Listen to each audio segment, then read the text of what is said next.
দোকানে এর থেকে মনে হয় 20 থেকে 30 গুণ মানুষ বেশি।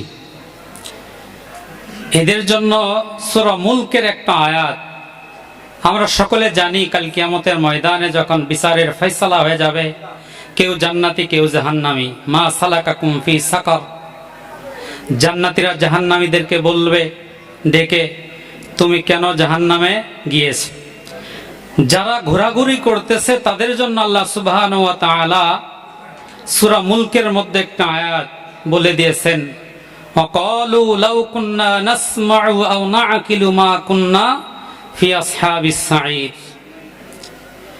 যখন এই মানুষগুলি যদি তাদের বেআমলের কারণে, বদআমলের কারণে জাহান্নামী হয়ে যায়, তখন তারা বলতে থাকবে, হায় আফসোস, হায় আফসোস। রামপুরা ওমর আলী লেনের মধ্যে একটা মাহফিলের আয়োজন হয়েছিল, ওখানে দূর দূরান্ত থেকে অনেক হক্কানি রব্বানি বড় বড় উলামায়ে কেরাম এসে কোরআন ও হাদিসের কথা বলছিল।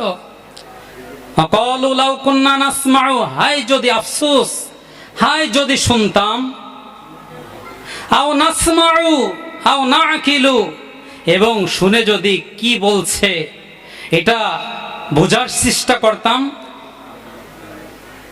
মা কুন্না, ক্বালু লাউ কুন্না নাসমাউ ওয়া নাআকিলু মা কুন্না ফি আসহাবিস সাঈর, তাহলে হয়তো আজ আমরা এই জাহান্নামের মধ্যে আসতাম না। এই জন্য ভাইও, বাহিরে সময় না কেটে ঘর থেকে তো ঠিকই বাবা মাকে বলে এসেছি যে আমরা অমুক জায়গা মাহফিলে যাচ্ছি, আমাকে 200টা টাকা দেন, 100টা টাকা দেন, ঠিকই দিয়েছে। এসে আমার সময়টাকে কিন্তু গুনাহের মধ্যে সময়টাকে কাটিয়ে দিতেছে। এই জন্য আমি আহ্বান করি, আপনারা আসেন এই ওয়াজের মাহফিলের এখানে বসেন, অত্যন্ত দামি মজলিস, নেক আমলের মসজিদ, জান্নাতে যাওয়ার একটা মজলিস। যাই হোক, কুল্লু নাফসিন যায়িকাতুল মাউত, যে আমরা মৃত্যুবরণ করতে হবে, সকল জীবজন্তুর যে জন্ম নিয়েছে তার মৃত্যুবরণ করতে হবে, এই কথাটা আমরা সকলে জানি। জানার পরেও যে মৃত্যুর যে ইয়াকিন, যে দৃঢ় বিশ্বাস, এই দৃঢ় বিশ্বাস ইয়াকিন আমার আপনার দিলে পয়দা করতে পারি নাই। যদি পয়দা করতে পারতাম তাহলে এই মৃত্যুর চিন্তা আমাকে সব সময় আমলের দিকে ধাবিত করত, আমলের মধ্যে নিমজ্জিত রাখত। সংক্ষিপ্ত কথা দেখেন, আমরা দুনিয়ায় এসেছি, আমরা রূহ জগতে ছিলাম, সেখান থেকে আল্লাহ সুবহানাহু ওয়া তাআলা মায়ের পেট থেকে দুনিয়ায় এসেছি, দুনিয়ার থেকে কবরে চলে যাব। এই কবরের জিন্দেগিটাই আখিরাতের জিন্দেগি। তাহলে আমার স্থান, আমি রূহ জগতে ছিলাম, এরপরে মায়ের গর্ভে এসেছি, এরপরে দুনিয়া এসেছি, আবার আমাকে কবরে চলে যাইতে হবে। তাহলে রূহ জগতে আমার দেখভাল, টেক কেয়ার করেছেন আল্লাহ সুবহানাহু ওয়া তাআলা। যখন আমি মায়ের গর্ভে ছিলাম, আমার টেক কেয়ার করেছেন আল্লাহ সুবহানাহু ওয়া তাআলা মায়ের শারীরিক শক্তি সামর্থ্য দ্বারা। যখন আমি দুনিয়ায় এসেছি, আমি নিজে আমার শক্তি সামর্থ্য দিয়ে উপার্জন করতেছি, আয় রোজগার করতেছি। কিসের জন্য?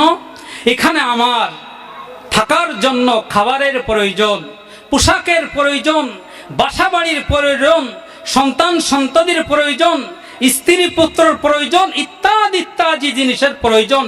যার কারণে আমি এই দুনিয়ায় সকাল থেকে সন্ধ্যা, রাত দিন 24 ঘন্টা শ্রম বিনিময় করতেছি। কিসের জন্য? একটু আরাম আয়েশে থাকার জন্য। আমার এই শ্রম বিনিময়ের উপার্জনটা যত বেশি হবে, টাকা পয়সা যত বেশি হবে, আমার থাকার ফ্যাসিলিটি, সুযোগ সুবিধা, খাওয়া দাওয়া ইত্যাদি তত বেশি হবে। আমার আয় রোজগার যত কম হবে, আমার দুনিয়ার ফ্যাসিলিটি তত কম হয়ে যাবে। এটা তো আমরা সকলেই বুঝি। অথচ কুল মাতাউদ দুনিয়া ইল্লা কলিল, আল্লাহ সুবহানাহু ওয়া তাআলা বলতেছেন যে এই দুনিয়ার জিন্দেগিটা অত্যন্ত নগণ্য স্বল্প সময়ের জন্য, সীমিত সময়ের জন্য। তাহলে আল্লাহ সুবহানাহু ওয়া তাআলা সীমিত সময়ের জন্য আমাকে আপনাকে দুনিয়ায় পাঠিয়েছে। সীমিত সময়ের জন্য যদি আমার এত শ্রম, এত কষ্ট করতে হয়, সারা বিশ্বের দিকে তাকান, যে মানুষের মেধা, সময়, শ্রম এর প্রায় 95% এই দুনিয়ার জন্য ব্যয় করতেছে, দুনিয়ার উন্নয়নের জন্য, দুনিয়ার ডেভেলপের জন্য, দুনিয়ার শান্তির জন্য ব্যয় করতেছে। তাহলে আখিরাতের একটা দিন হবে এই দুনিয়ার 1000 দিনের সমান। এবং ওই জগতের, কবর জগতের শুরু আছে, শেষ নেই। তাহলে ওই কবর জগতে গিয়ে আখিরাতে আমার পোশাকের প্রয়োজন আছে না? খাদ্যের প্রয়োজন আছে না? নাজ নিয়ামতের প্রয়োজন আছে না? বড় বিল্ডিং এর প্রয়োজন আছে না? তাহলে দুনিয়ায় যেরকম শক্তি শ্রম ব্যয় করতেছি, আখিরাতে কি এই শক্তি শ্রম ব্যয় করার সুযোগ আছে? কবরের শক্তি শ্রম ব্যয় করার সুযোগ আছে? নাই। ওখানে আমার দুনিয়ায় যা কিছু প্রয়োজন, ওখানে সমান তালে সবকিছুর প্রয়োজন। তাহলে আমি ওই জিনিস কোথা থেকে জোগাড় করব? আল্লাহ সুবহানাহু ওয়া তাআলা আদ-দুনিয়া মাজরাতুল আখিরা, যে বান্দা ওই কবর জগতের সামান জোগাড় করার, উপার্জন করার এই ক্ষেতটা হলো দুনিয়া। ওই জগতের সামান জোগাড় করার জন্য আমি তোমাকে রূহ জগৎ থেকে, মায়ের পেট থেকে দুনিয়ায়, এই দুনিয়ার থেকে আবার তোমার যে স্থান ছিল সেই স্থান আমি কি পৌঁছায় দিব। তাহলে আমার ওখানে যদি বাড়ির প্রয়োজন হয়, কোথার থেকে নিতে হবে? দুনিয়ার থেকে। যদি ভালো একটা খাটের প্রয়োজন হয়, বালিশের প্রয়োজন হয়, তোশকের প্রয়োজন হয়, বিছানার প্রয়োজন হয়, খাদ্য খাবারের প্রয়োজন হয়, তাহলে ওটা আমার কোথার থেকে নিতে হবে? এই দুনিয়ার থেকে। এখন দুনিয়ায় যে আমি উপার্জন করি, এই উপার্জনটা শুধু আমিই খাই না, আমার বিবি খায়, আমার মা বাবা খায়, আমার সন্তান সন্ততি খায়, আত্মীয় স্বজন খায়, এতিম মিসকিন ইত্যাদি ইত্যাদি মানুষ খায়। আমার ফ্যামিলির দায়িত্ব আমি নিয়ে নিয়েছি। তাহলে আমার সন্তানেরও তো এই কবর জগতে সব কিছুর প্রয়োজন আছে, আমার বিবিরও তো প্রয়োজন আছে, আমার মা বাবারও তো প্রয়োজন আছে। তাহলে তাদেরও দায়িত্বটা আমাকে দুনিয়া থেকে নিয়ে তারাও যাতে এই কবর জগতে, আখিরাতের জগতে সুখে শান্তিতে থাকে, সেই ব্যবস্থাও আমাকে দুনিয়ার থেকে করতে হবে। কিভাবে? আমার স্ত্রীকে নামাজ পড়াইতে হবে, আমার সন্তানকে কোরআন পড়াইতে হবে, দ্বীনি শিক্ষা গ্রহণ করাইতে হবে, আল্লাহ রসুলের পরিচয় শিখাইতে হবে, তাদেরকে মাদ্রাসা মসজিদে পাঠাইতে হবে, দ্বীনি জ্ঞান তাদেরকে শিক্ষা দিতে হবে। যদি আমি তাদেরকে এই শিক্ষা দিই, তাহলে আমি নিজেও এই কবর জগতে ভালো থাকব, আমার সন্তান সন্ততিও কি ভালো থাকবে। কুল্লু নাফসিন যায়িকাতুল মাউত, জামাকে মৃত্যুবরণ করতেই হবে। কুল মাতাউদ দুনিয়া ইল্লা কলিল, এই জিন্দেগিটা অত্যন্ত নগণ্য। দেখেন, আইনামা তাকুনু ইদরিকুল মাউত ওয়ালাউ কুনতুম ফি বুরুজিম মুশাইয়াদা, যে তুমি যেখানেই থাকো না কেন, যতই আশা ভরসা করো না কেন, দুনিয়ায় বেঁচে থাকার জন্য যতই চেষ্টা সাধ্য করো না কেন, বলে ঘর থেকে হাসপাতাল, হাসপাতাল থেকে আইসিইউ, তোমাকে কোনো কিছুই কি বাঁচাইতে পারবে না। মৃত্যু তোমার নিকটে পৌঁছায় যাবে। এমন কি তুমি যদি সুদৃঢ় কোন নিরাপত্তা বলয়, ডিফেন্সের মধ্যে চলে যাও, তাহলেও মৃত্যু তোমার কাছে পৌঁছায় যাবে। যখন এই পৃথিবীর বৈজ্ঞানিক তারা জানলো যে মুসলমানরা, তাদের কোরআনের মধ্যে আছে যে মানুষের মধ্যে একটা রূহ আছে, এই রূহটা যখন চলে যায় তখন মানুষ মৃত্যুবরণ করে। তখন 1957 সালে তারা যে এই রূহ বলতে কিছু আছে কিনা এটা বিজ্ঞান পরীক্ষা করার জন্য একেবারে মৃত্যু সজ্জিত, মৃত্যু হবে হবে এরকম একটা বয়স্ক জ্যেষ্ঠ একটা মানুষকে তারা এমন একটা কাচের আয়না ঘর এত সুন্দর করে বানিয়ে, যেই আয়না ঘরের মধ্যে পৃথিবীর কোনো বাতাস অক্সিজেন যাবে না এবং তার মধ্য থেকে কিছু দুনিয়ায় বের হবে না, এরকম একটা ডিফেন্স আয়না ঘর বানিয়ে, কাচের ঘর বানিয়ে, এবং এত মজবুত করে তারা বানিয়েছিল যে এটা বোমা মারলেও ভাঙবে না, শুধু রূহকে পরীক্ষা করার জন্য।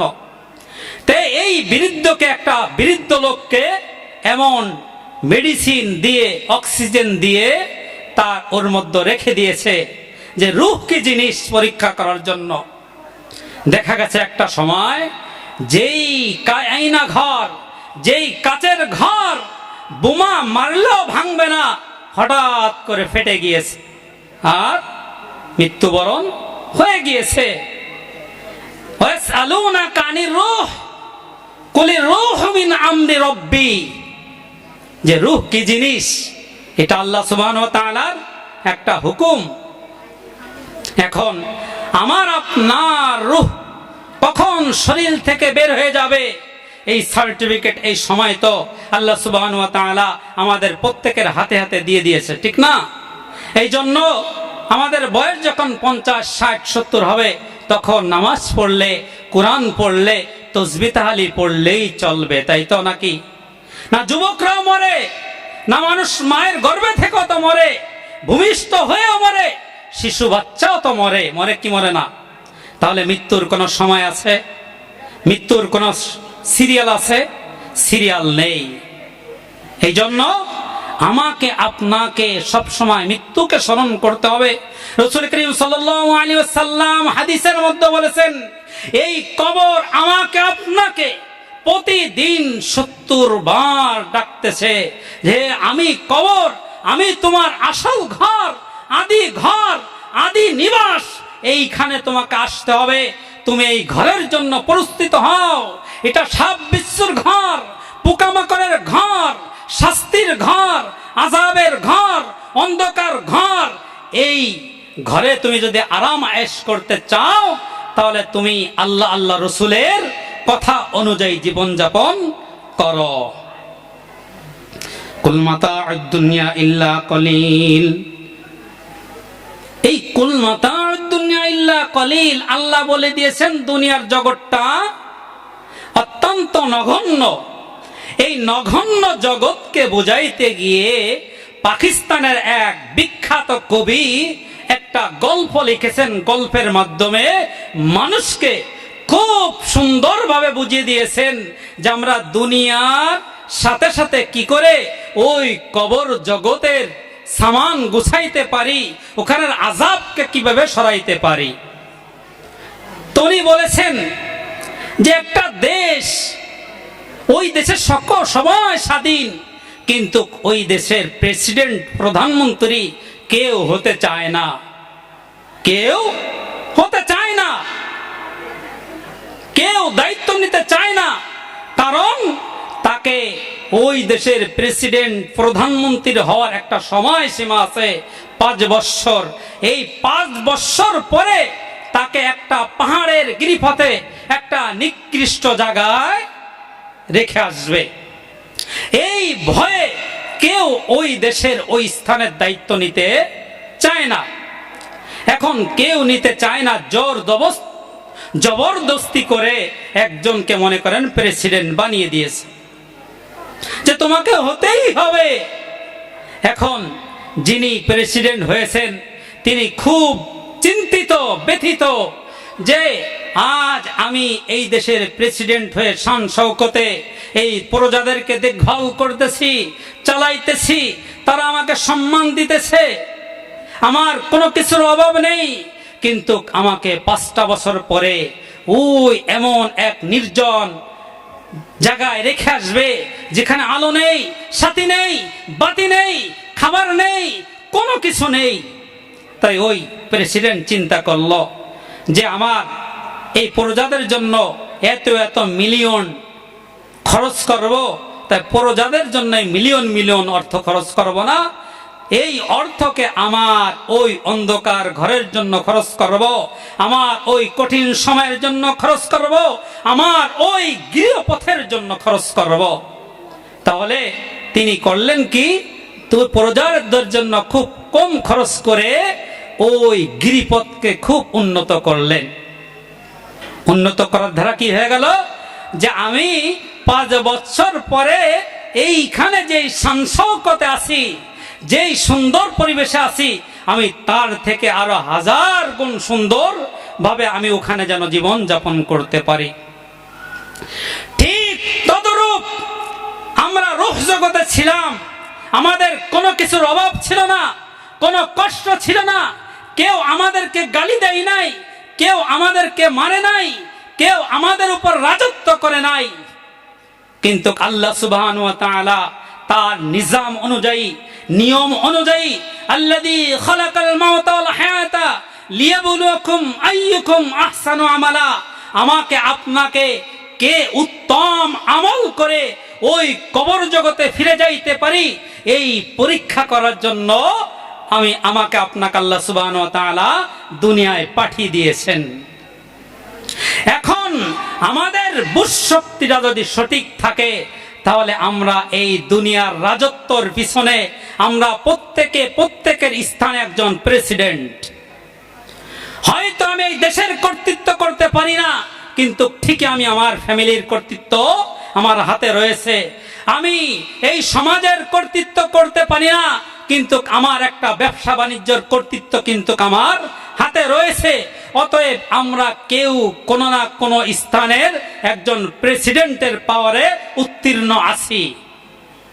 অতএব আমরা এই জায়গাগুলো, দুনিয়ার এই জায়গাগুলো, সেটা ফ্যামিলি হোক, পরিবার হোক, সমাজ হোক, বন্ধু বান্ধব হোক, ব্যবসা প্রতিষ্ঠান হোক, এখানে সারা দিন সারা রাত 24টা ঘন্টা সময় ব্যয় না করে আমরা যদি একটু, যখন ফজরের আজান হয় মসজিদে চলে আসি, জোহরের আজান হয় মসজিদে চলে আসি, আসরের আজান হয় মসজিদে চলে আসি, মাগরিবের আজান হয় মসজিদে চলে আসি, ইশার আজান হয় মসজিদে চলে আসি, আমার কাছে কোনো গরিব অসহায় দুঃখিনী এতিম হাত পাতে আমার পকেট থেকে যদি তাকে 10টা টাকা দিয়ে দিই, ইত্যাদি ইত্যাদি আমলগুলো যদি আমি জারি রাখি, তাহলে আমার ওই কবর জগৎ উজ্জ্বল আলোকিত হবে।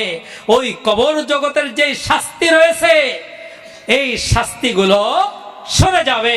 আল্লাহ পাক, আল্লাহ সুবহানাহু ওয়া তাআলা স্বয়ং নিজেই কি এই শাস্তিকে সরাই দিবেন। এই জন্য আমাকে আপনাকে এই চিন্তা, এই বুঝশক্তি রাখতে হবে যে দুনিয়ায় আমি আপনি কিন্তু বেশি দিন থাকতে পারবো না। হায় আফসোস, আমার এই সমাজের মানুষ, আমাদের হাতে কোরআন আছে, হাদিস আছে, আমরা রসুলের শ্রেষ্ঠ নবীর শ্রেষ্ঠ উম্মত। আমরা একটু গভীর চিন্তা করে দেখি যে আমার এই বয়সে, এই জিন্দেগিতে আমরা কত মানুষ, আমার বাবাকে কবরে শোয়ায় রেখে এসেছি, আমার মাকে আমি কবরে শোয়ায় রেখে এসেছি। আমাদের মধ্যে অনেক মানুষ আছে নিজের সন্তানকে কবরে শোয়ায় রেখে এসেছে, অনেক মানুষ আছে নিজের ভাই সহোদর বোন তাদেরকে কবরে শোয়ায় রেখে এসেছে নিজ হাতে। আমার দাদা, আমার দাদিকে আমরা কবরে শোয়ায় রেখে এসেছি, কিন্তু এই শোয়ায় রেখে এসে আমার এই চিন্তা হয় নাই, এই বুঝশক্তি হয় নাই যে আমার বাবাকে কবর জগতে রেখে আসলাম, আমার বাবার কি অবস্থা। আমার যেই মা আমাকে 10 মাস 10 দিন পেটে রেখে তার রক্তকে পানি করে আমাকে বড় করেছে, সেই মাকে কবরে রেখে এসেছি।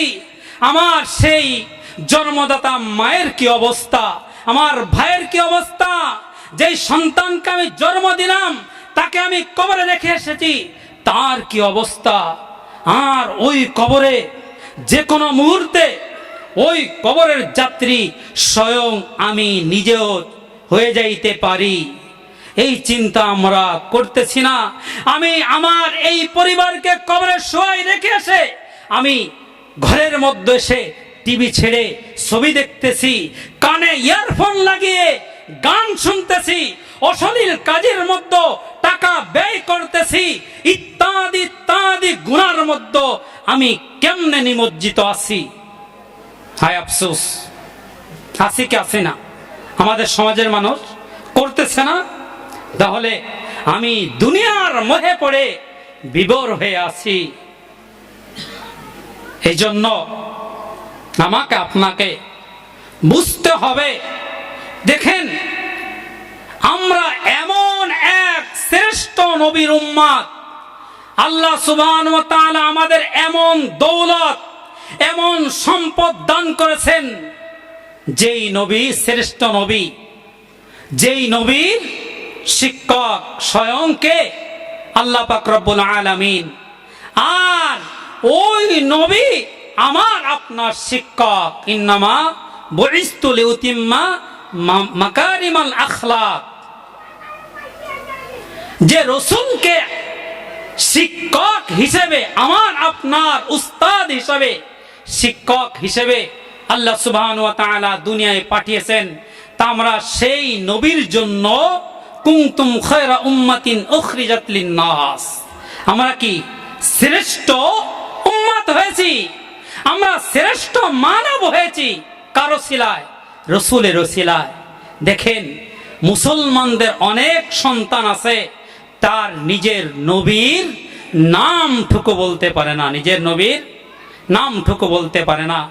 অথচ রাসূল করিম সাল্লাল্লাহু আলাইহি ওয়াসাল্লাম এমন এক নবী, যেই নবীকে ওই মক্কার তৎকালীন কাফের মুশরিক তারাও কি আলামিন হিসেবে, সত্য নবী হিসেবে, তার চারিত্রিক সার্টিফিকেট, তার চরিত্রের সততা, মাধুর্যতা, সৌন্দর্যতা প্রত্যেকটা কাফেরও দিয়েছেন, যারা সব সময় এই চিন্তা চেতনায় থাকতো যে মুহাম্মদকে আমরা কখন জানে মেরে এই দুনিয়া থেকে বিদায় দিতে পারি। তারাও সার্টিফাই করেছেন যে এই রাসূল সত্য রাসূল। কোন সময় থেকে? শিশু বয়স থেকেই ইতিহাস পড়েন, দেখবেন যে রাসূল করিম সাল্লাল্লাহু আলাইহি ওয়াসাল্লামের উপাধি কি ছিলেন? আলামিন। কিন্তু যখন এই কালিমার দাওয়াত দিয়েছেন, তাওহীদের দাওয়াত দিয়েছেন, তখন তারা কিন্তু রাসূলের কি হয়ে গেছে? শত্রু হয়ে গিয়েছে। যেখানে রাসূল করিম সাল্লাল্লাহু আলাইহি ওয়াসাল্লাম দাওয়াত দিয়ে বলেছিলেন, ও আমার চাচা, ও আমার সমাজের লোকেরা, আমি যদি আপনাদেরকে বলি যে এই পাহাড়ের অপর দিক থেকে আপনাদেরকে শত্রু বাহিনী আপনাদের উপর হামলা করবে, তারা প্রস্তুত হয়ে রয়েছে, আপনারা কি বিশ্বাস করেন? কাফের লিডাররা উপস্থিত সকলেই যে অবশ্যই যে মুহাম্মদ এমন এক সত্য মানব যে মিথ্যা কথা বলতে পারে না। তখন রাসূল করিম সাল্লাল্লাহু আলাইহি ওয়াসাল্লাম কি বললেন? যে আপনারা যেই ধর্মের প্রতি, যেই আমলের ভিতরে আছেন, এ সব কিছু ভুল। এটা আপনাকে দুনিয়ায় শান্তি দিতে পারবে না, আখিরাতেও শান্তি দিতে পারবে না। আপনারা এক আল্লাহর প্রতি বিশ্বাস স্থাপন করুন এবং আল্লাহর নির্দেশ মোতাবেক জীবন যাপন করুন। আবু লাহাব কি বলেছিল? তাব্বাত ইয়াদা আবি লাহাবি ওয়া তাব। হে মুহাম্মদ, তুমি এই জন্য ডেকেছ, তোমার দুই হাত ধ্বংস, তুমি ধ্বংস হও। রাসূল করিম সাল্লাল্লাহু আলাইহি ওয়াসাল্লাম কোনো প্রতিবাদ করেন নাই, কিন্তু তার পক্ষ থেকে আল্লাহ সুবহানাহু ওয়া তাআলা উত্তর দিয়ে দিয়েছেন, তাব্বাত ইয়াদা আবি লাহাবি ওয়া তাব, যে আবু লাহাবের দুই হাত ধ্বংস হয়ে যাক।